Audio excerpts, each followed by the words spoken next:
Hello class, good morning.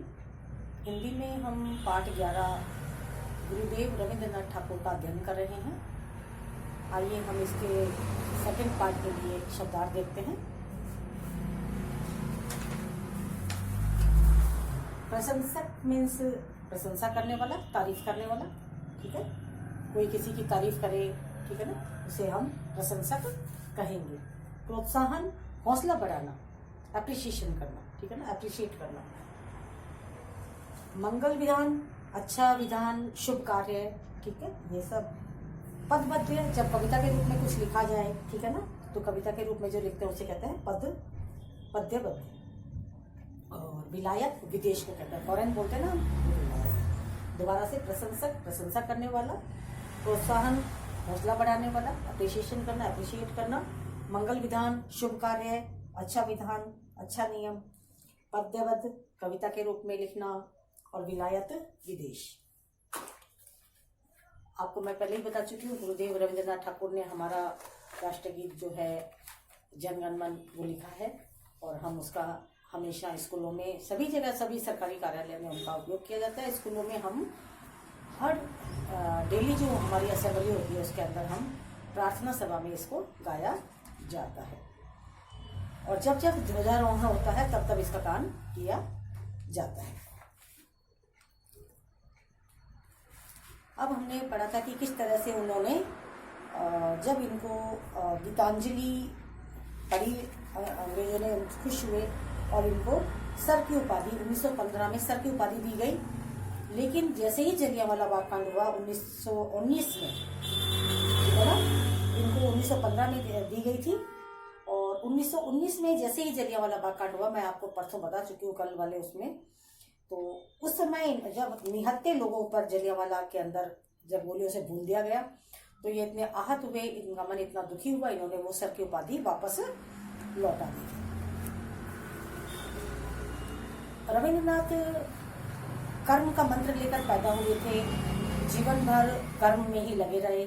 70 साल की उम्र में वे चित्रकला में जुट गए। बहुत चित्रकारी की उन्होंने, एक से एक विलक्षण हजारों चित्र बना डाले, है ना। और देखकर दुनिया चकित हो गई कि कवि भी है, राइटर भी है, पता नहीं क्या क्या करते हैं। चित्रकला में भी नंबर 1। पूरी दुनिया ने कवि की प्रतिभा का लोहा मान लिया था। बंगाल की जनता तो इन पर जी जान न्योछावर करती थी, मतलब उनकी लोकप्रिय हो गए थे। उन्होंने बड़ी धूमधाम से उनकी 70वीं वर्षगांठ मनाई, मतलब 70 साल के हो गए। फिर क्या हुआ, 7 अगस्त 1941 वो दिन राखी का त्यौहार मनाया जा रहा था। क्या तारीख थी? 7 अगस्त 1941 राखी का दिन था। और कवि ने अपनी हमेशा के लिए आंखें मूंद ली। वे ही आंखें जिनमें 80 बरस तक उन्होंने दुनिया को न जाने कितना सौंदर्य देखा था, ठीक है, जिनसे उन्होंने 80 साल तक दुनिया की सारा सुंदरता को देखा था। उन्होंने जोड़ों सांपों के जिस पुराने महल में वे आंखें दुनिया के प्रथम दर्शन के लिए खुली थी, उसी में उनकी अंतिम बार भी बन गई। कहाँ पर उनका जन्म हुआ? जोड़ों सांपों में, जोड़ों सांपों के महल में, है ना। पहली बार उनका मतलब उन्होंने आंखें खोली थी, यानी कि उनका जन्म हुआ था। और अंतिम बार भी उसी जोड़ों सांपों में उन्होंने अंतिम सांस ली और उनका देहांत हो गया। भारत, बांग्लादेश और श्रीलंका, इन 3 पड़ोसी राष्ट्रों के राष्ट्रगान जिनके मेघावी कलम से निकले थे, आज दुनिया उन्हें नमन करती है। हमारा ही नहीं, भारत का, बांग्लादेश का और श्रीलंका का, हमारा, बांग्लादेश का और श्रीलंका का राष्ट्रगान उनकी ही मेघावी कलम से निकला है। किसी व्यक्ति के जीवन की घटनाएं सुनाने से उनका सच्चा परिचय नहीं मिलता। हमको सुनाते हैं वो एक अलग बात होती है, हम देखते हैं, महसूस करते हैं, वो अलग बात होती है, उनका परिचय नहीं मिलता। रविंद्रनाथ कैसे व्यक्ति थे?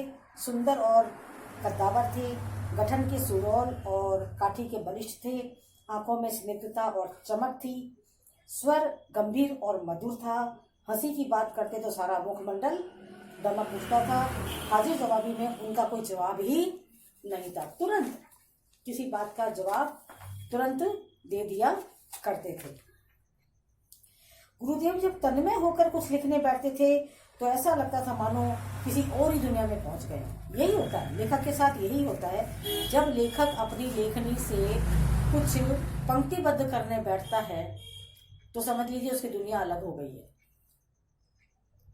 तो वो उस दुनिया में चला जाता है जहाँ शब्द उसके आसपास थिरकते रहते हैं और वो मंत्र मुग्ध होकर उन शब्दों को उठाता है और जड़ता चला जाता है। जैसे एक मोती हम माला में पिरोते हैं, उसी तरह वो शब्दों को उठा उठा करके और लिखना शुरू करता है। उसके विचार और शब्दों में तालमेल बनता चला जाता है और फिर हमारे सामने आता है पठित सामग्री जिसे हम पढ़ सकते हैं, है ना। तो जब वो लिखने बैठते थे तो लगता था वो किसी और ही दुनिया में पहुंच गए हैं। नहाना धोना खाना पीना यहाँ तक कि सोना भी भूल जाते थे। उस समय उनके वफादार नौकर के सिवा उनके पास कोई भी जाने का साहस नहीं कर सकता था। केवल और केवल उनका जो एक सर्वेंट था, सेवक, केवल वो ही उनके पास जा सकता था। किसी की हिम्मत नहीं होती थी जब वो लिखते थे, है ना। यह साधना सिर्फ अध्ययन यह साधना सिर्फ अध्ययन, लेखन, संगीत या चित्रकारी तक ही सीमित नहीं थी। वे तो समस्त जीवन को ही एक कलाकृति बना डालने की धुन में थे। कला उनके लिए सत्यम शिवम और सुंदरम की आंतरिक झांकी थी। सत्यम शिवम सुंदरम, सत्य ही शिव है, सत्य ही सुंदर है, सत्य ही ईश्वर है। अगर सत्य है तो सब कुछ है, यानी कि सत्य के पीछे ही पूरी सृष्टि चल रही है। जो कुछ भी है, कितना भी कुछ हो जाए, सत्य ही शिव है, सत्य ही सुंदर है, सत्य ही एक दुनिया का सच है जिसके ऊपर हमारा ब्रह्मांड टिका हुआ है। उन्हें जनता के प्रति जो अगाध प्रेम था, उनके दर्शन उनकी रचनाओं में नहीं बल्कि उनके जीवन के प्रत्येक क्रियाकलाप में होते हैं। नए क्षितिज के द्वार तो उन्होंने खोले ही।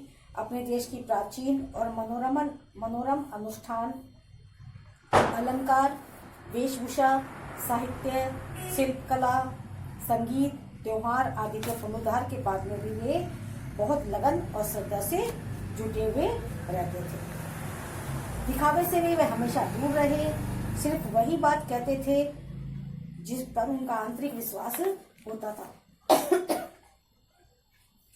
वो वही बात कहते थे जिस पर उसका विश्वास हो। जो बात उन्हें लगे कि ये बात इसमें दो राय हो सकती है, वो बात कभी भी नहीं कहते थे। विधाता के मंगल विधान में उनकी आस्था अटल थी। वो मानते थे कि विधाता का जो नियम है उसको कोई नहीं टाल सकता। और ये सच भी है कि विधाता ने जो लेख लिख दिया उसे कोई टाल नहीं सकता। विधाता की इच्छा के बिना कोई पत्ता नहीं हिल सकता। विधाता ने जो लेख लिख दिया उसको कोई टाल नहीं सकता। लिखते भी वही थे जिन्हें वे सत्य मानते थे। वे कभी भी उन्हें लगता था कि मेरी बात ठीक नहीं है तो बिना संकोच के भूल सुधार कर लिया करते थे। और यही उनकी सत्यनिष्ठा का प्रमाण भी था। बेटा, जो सच्चा है, जो व्यक्ति सच्चा है, जो व्यक्ति उदार है, उसे कहीं पर भी अपनी किसी कमी को स्वीकार करने में कोई आपत्ति नहीं है। जो व्यक्ति अंदर से मैला है, मलिन है, उसकी आत्मा में, उसके मन में मैल है, वो व्यक्ति अपनी गलतियों पर पर्दा लगाता है। हमेशा अपनी गलतियों पर पर्दा लगाता है, दूसरों की गलतियों को उजागर करना ऐसे लोगों का काम होता है। जबकि जो व्यक्ति बिल्कुल सच्चा है, कर्तव्यनिष्ठ है, जो हर तरह से उदार है, उसको कहीं लग रहा है कि मेरे से ये कुछ ऐसा गलत हो गया है, होने जा रहा है, तो वो निसंकोच तुरंत अपनी उस भूल को तुरंत सुधार कर लेते हैं। ऐसे ही थे हमारे गुरुदेव रविंद्रनाथ ठाकुर। बच्चों से उन्हें बहुत प्यार था, बहुत ज्यादा। बच्चों को वो प्यार ही नहीं करते थे बल्कि उन्हें उन पर विश्वास भी करते थे, बहुत ज्यादा विश्वास करते थे और उनका आदर भी करते थे। उन्हें नादान, अबोध, मूर्ख नहीं बल्कि समझदार मानते थे। कहते ना बच्चे नादान होते हैं, बच्चे अबोध होते हैं, नहीं, वो कहते थे बच्चे बड़े समझदार होते हैं। बड़ा एक बार झूठ बोल देगा, बच्चा कभी झूठ नहीं बोलेगा। बच्चा हर बात को वही कहेगा जो वो सोच रहा है, जो वो देख रहा है, जो वो महसूस कर रहा है।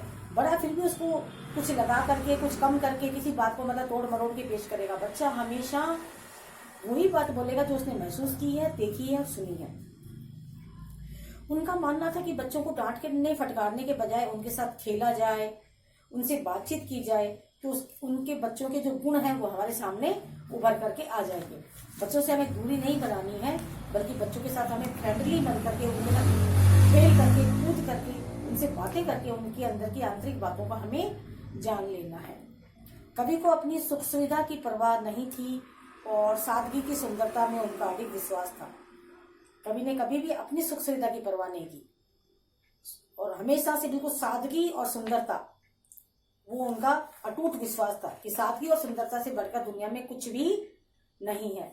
अगर हम सादगी से रहें, सच्चाई से रहें, तो अपना आप सुंदरता हमारी अपना आप बन जाती है। सादगी से बड़ी कोई सुंदरता है ही नहीं, उनका ये मानना था। सादगी, कोई व्यक्ति जितना सादा सिंपल रहेगा वो उसकी सुंदरता की पहचान है।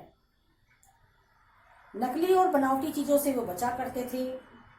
इसी से उनका देश प्रेम इतना गहरा हो गया कि विदेशियों के प्रति, गुणों के प्रति वो श्रद्धावान रहे, पर विदेशियों की नकल करना उनके लिए घृणा का विषय था कि हम जहां पर अपने देश के नागरिक हैं, विदेशी हमारे देश में आए हुए हैं किसी भी काम से, तो हमें उनकी नकल नहीं करनी है। ये ठीक है, वो हमारे यहाँ आए हुए हैं, राज कर रहे हैं, तो हमें उन्हें सहन करना है, लेकिन उनकी नकल से हमें बचना है।